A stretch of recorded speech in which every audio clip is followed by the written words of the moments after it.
Good morning, everybody. Welcome back to our installment of Scott Selections here for Monday, July 12th. For you in today's play of the day, quick recap of what happened yesterday. We had a very nice day, ended up winning our play of the day, which was the race to 5 runs between the Reds and the Brewers, and we had neither at plus 132 on FanDuel. Really easy. Ended up being a 1-1 game going into the ninth inning. Then Hader ended up giving up 2 runs in the ninth, which was actually good for us because we wanted to avoid extra innings at all costs, and the game ended 3-1.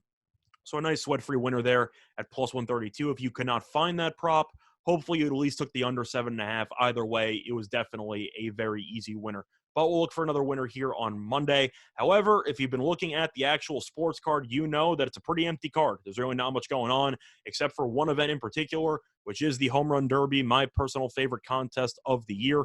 And I'm going to be looking at a prop in the Home Run Derby. It's going to be on the longest home run. Now, the play that is going to be on the longest home run over 510.5 feet, which is available at minus 110 on FanDuel.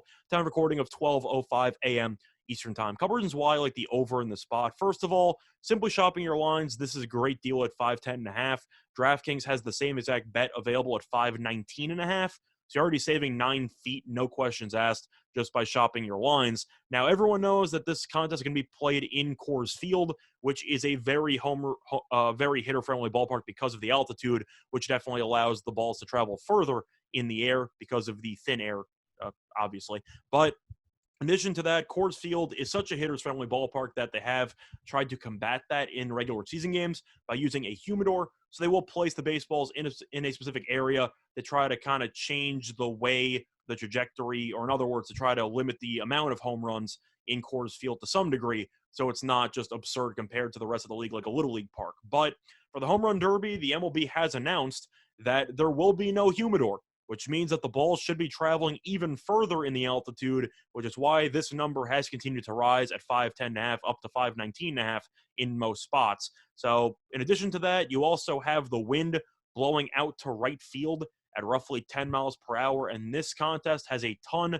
of very powerful lefties. So I do think the extra wind could provide a couple of extra feet for the distance. And to go through the specific people I'm talking about, you have Joey Gala, who is obviously I'd say the most likely person to hit it at least 511 feet. He has a home run a couple years ago at 490, and that was not in altitude. And with the no humidor and the Coors Field angle, Gallo could probably hit one 515, 520 in this spot. And I do think that this number is too low as a result. But even if he doesn't do it, Ohtani is also a lefty. You know how much power he has. And I do think in altitude, he could also be pushing the 500s. You also want to look at some of the righties if you are not sold by the lefty options. Pete Alonso has a 470-plus foot home run that he hit with the Mets about a year or two ago, and now in altitude, that could easily break the 500s. Story, being a Colorado Rocky, did hit one 487 feet a couple of years ago. So, in other words, you have a lot of options here, but I think Gallo and Alonso are your best two options, or your best two bets to end up hitting a home run at this distance. But with the altitude, with the line disparity comparing books, and with the fact that you have the humidor not being used and the wind blowing out, I think 510.5 is simply way too low, which is why I think there's a lot of value at this current number. So the play that I once again here for Monday, July 12th, is going to be on the Home Run Derby longest home run over 510.5 feet at minus 110 on FanDuel. Bye, everyone.